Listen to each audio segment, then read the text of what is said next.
Doctolib, c'est une grande entreprise maintenant qui a deux missions.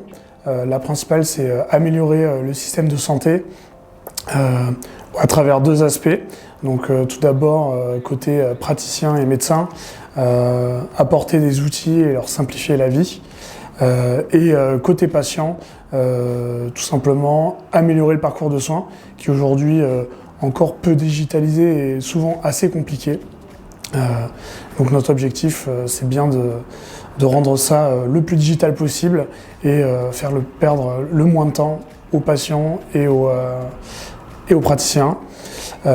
Aujourd'hui, Doctolib, c'est à peu près 100 000 docteurs et personnels de santé qui utilisent notre outil et 40 millions de visites par mois.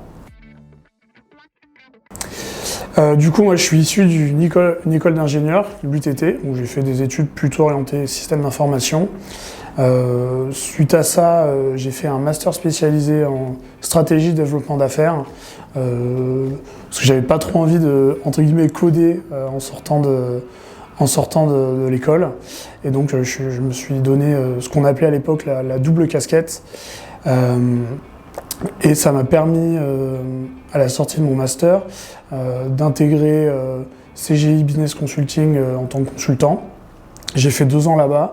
Ça m'a donné pas mal de réflexes sur la rédaction, le cadrage, un peu la rigueur qu'on doit apporter dans ce qu'on fait autour du poste de chef de projet. Et suite à ça, j'ai rejoint la SNCF, où j'ai passé 6 ans. J'étais tour à tour chef de projet, product owner, et product manager, et ensuite manager de PO. Là-bas, j'ai travaillé sur des sujets plutôt e-commerce. Je travaillais sur le développement du site bagages à domicile, donc la livraison de bagages d'un point A à un point B quand vous prenez le train pour pas porter vos bagages, pour pas être chargé quand vous prenez le train. Junior et compagnie, donc transporter vos enfants d'un point A à un point B sans que vous ayez à les accompagner. J'ai aussi travaillé sur TGV Max, donc le train illimité pour les 16-27 ans. Voilà. Et après, j'ai managé pendant à peu près 1 an et demi.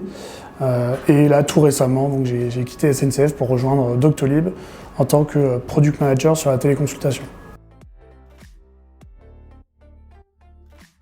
Alors, qu'est-ce qui change quand on passe d'un grand groupe à une scale-up? Beaucoup de choses. Pour être honnête, plus que ce que je pensais, ça change vraiment beaucoup. Dans un grand groupe, il y a énormément de monde. Il y a quasiment, je vais être un peu offensif, mais il y a plus de monde que de travail. Donc, conclusion, on crée des process qui sont parfois lourds, qui sont parfois compliqués.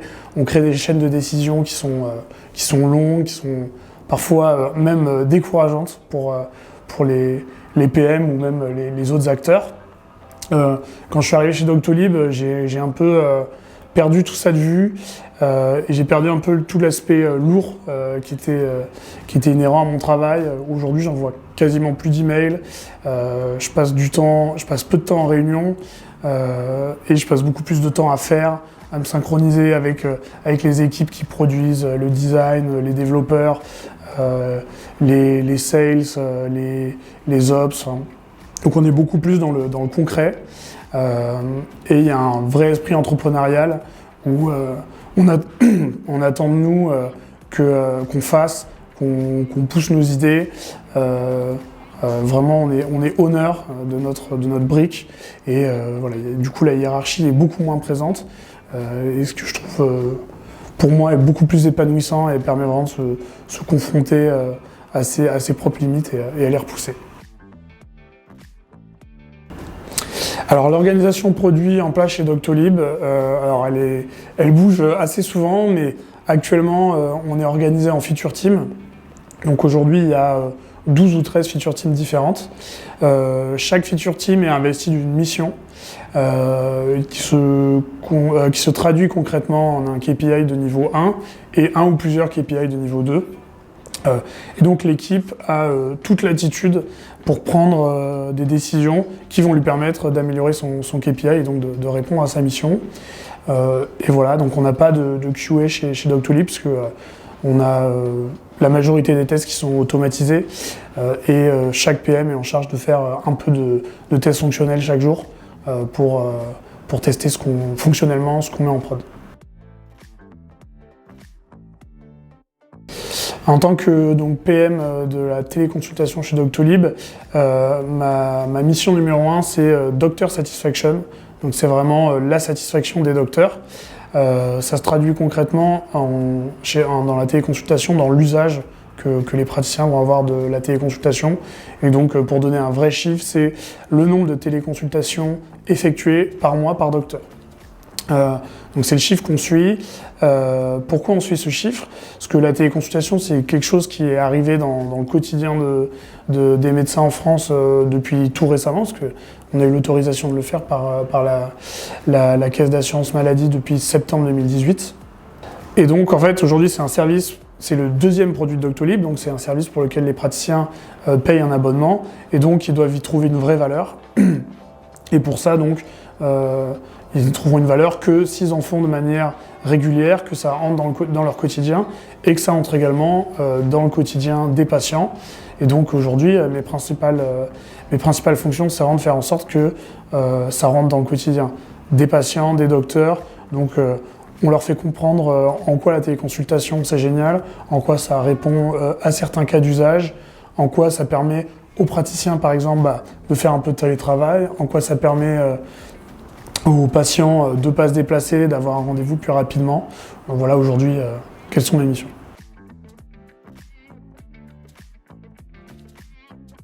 Alors c'est un des vrais enjeux de Doctolib aujourd'hui. Déjà dans ta question, aujourd'hui on est déjà 1000 en fait et on a pour objectif de doubler l'effectif d'ici 1 an. Et donc effectivement l'enjeu de la culture d'entreprise il est très présent. Pour ça, on a en fait, lors de l'onboarding, on a ce qu'on appelle la Doctolib Academy qui dure 1 semaine pour tout le monde. Et après, on a 1 ou 2 semaines suivant qu'on intègre les sales, les ops, le produit ou la tech. Et dans la culture d'entreprise Doctolib, il y a ce qu'on appelle le SPA. Donc, c'est 5 lettres qui sont service, passion, ambition, attaque et humilité. Et c'est vraiment des traits de culture d'entreprise qu'on démontre au quotidien durant la Doctolib Academy. Il y a vraiment cette notion de challenge. En fait, le CEO, c'est un ancien grand sportif. Et du coup, il a un peu remis les valeurs du sport dans l'entreprise. Donc ça, c'est le premier aspect. Et le deuxième aspect, c'est être intransigeant sur le recrutement. Donc on doit recruter beaucoup de monde, mais c'est pas pour autant qu'il faut baisser son niveau d'exigence. C'est hyper important de garder un niveau d'exigence haut. Et donc pour ça, le recrutement, c'est l'affaire de tout le monde. Donc on a une équipe de RH qui est au top, qui est sur les réseaux, qui organise des meetings, qui va vraiment chercher les meilleurs éléments. Et de l'autre côté, il y a chaque personne chez Doctolib qui est encouragée à amener les meilleurs profils qu'il connaît pour postuler chez Doctolib. Alors, pour se challenger quand on est en position de leader, quand on est Doctolib, le premier réflexe qui est porté encore une fois par le CEO, c'est de nous répéter à chaque réunion, à chaque meeting, c'est que le début. Et c'est une réalité, c'est-à-dire qu'aujourd'hui, on est numéro 1 sur la prise de rendez-vous en France. Ça veut dire quoi? C'est-à-dire que déjà, il y a plein d'autres pays potentiellement qu'on peut attaquer, sur lesquels on peut être présent et améliorer le système de santé. Et donc la deuxième chose, c'est il n'y a pas que la prise de rendez-vous. Finalement, la prise de rendez-vous, c'est la première étape. Derrière, il y a vraiment plein d'outils, plein de logiciels aujourd'hui qui sont compliqués à utiliser, qui font perdre du temps aux médecins qui pourraient utiliser plutôt pour soigner les patients. Et donc, il y a encore plein de choses à faire. Il y a une réglementation qui est compliquée. Et donc, voilà, chez Doctolib, aujourd'hui, on a un plan qui est poussé à 5 ans, à 10 ans, pour savoir où est-ce qu'on sera à ce moment-là. Et donc, les défis à relever sont encore nombreux. Et il y a toujours le côté humilité, donc on sait qu'on a encore plein de choses à démontrer, que ce soit en France ou ailleurs. Alors, c'est vrai que la santé, c'est un milieu qui est assez compliqué, puisqu'il est très réglementé. Et donc, Doctolib, on est une plateforme au milieu d'une relation une relation tripartite. Donc d'un côté, on a les patients qui malheureusement, quand ils ont besoin de Doctolib, c'est qu'ils sont malades, donc ils sont dans un état qui est difficile, ils sont pas au top de leur forme, donc il faut qu'on leur propose un outil qui soit simple et qui leur apporte une vraie valeur ajoutée, qui les aide. Aujourd'hui, c'est les professionnels de santé qui nous rémunèrent, donc notre CA il vient uniquement de là, et donc eux on doit leur apporter un service, on doit leur faire gagner du temps, on doit leur apporter des fonctionnalités qu'ils ne trouvent pas ailleurs chez la concurrence. Et de l'autre côté, il y a l'État, le législateur, donc la sécurité sociale, le ministère de la Santé, la Caisse d'assurance maladie, qui eux dictent un peu le tempo des réformes, des nouveautés qui vont arriver dans la santé, et qui est en charge de réglementer bien sûr ce domaine-là, puisqu'on n'est pas dans le e-commerce, on n'est pas dans la vente de voitures, ou on n'est pas Amazon. Si demain on fait mal notre travail, si demain il y a une fonctionnalité qui marche pas bien ou qui fait perdre du temps à un patient ou à un praticien, en fait ça peut avoir des conséquences qui peuvent être dramatiques ou qui peuvent entraîner la complexification la complication de l'état de santé d'un patient ou de la perte de temps pour un médecin, et ça aujourd'hui c'est quelque chose qu'on veut pas.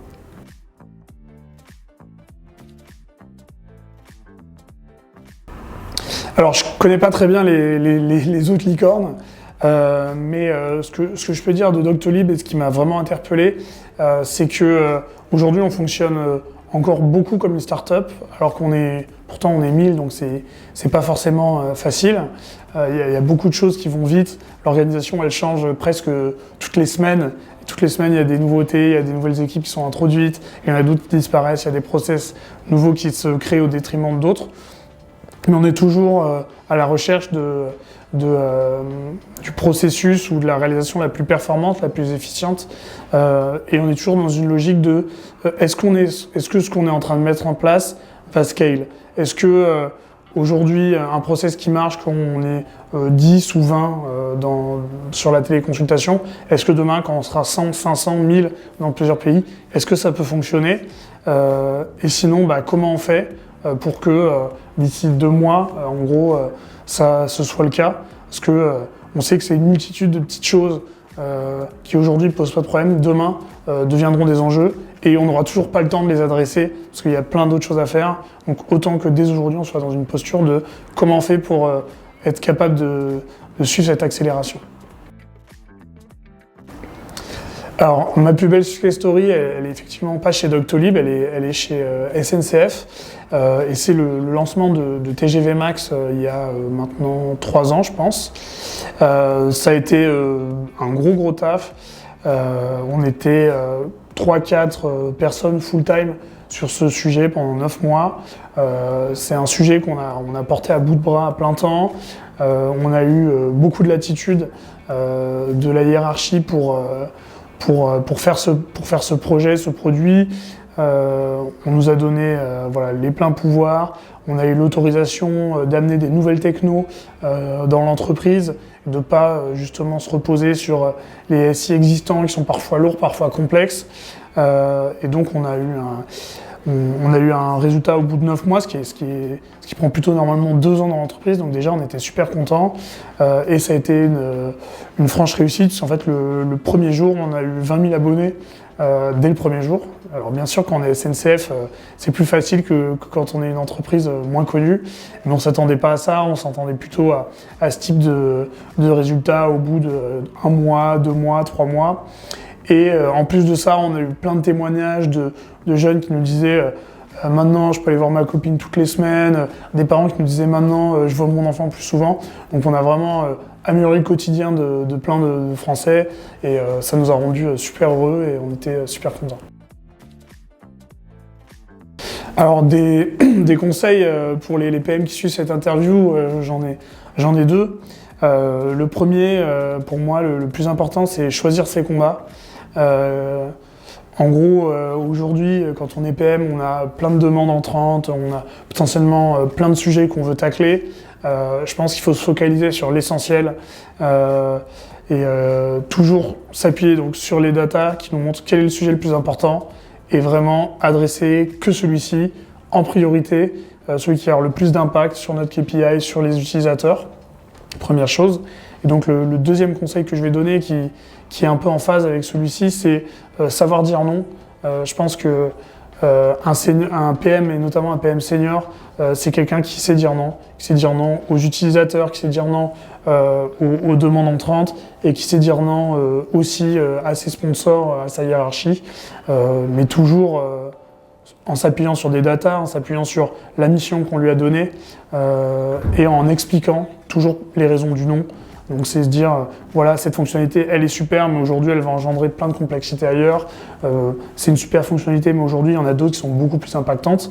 Et pour moi, savoir dire non, c'est aussi ce qui fait un leader. Et c'est une des principales, une principale traits de caractère qu'on attend chez les PM.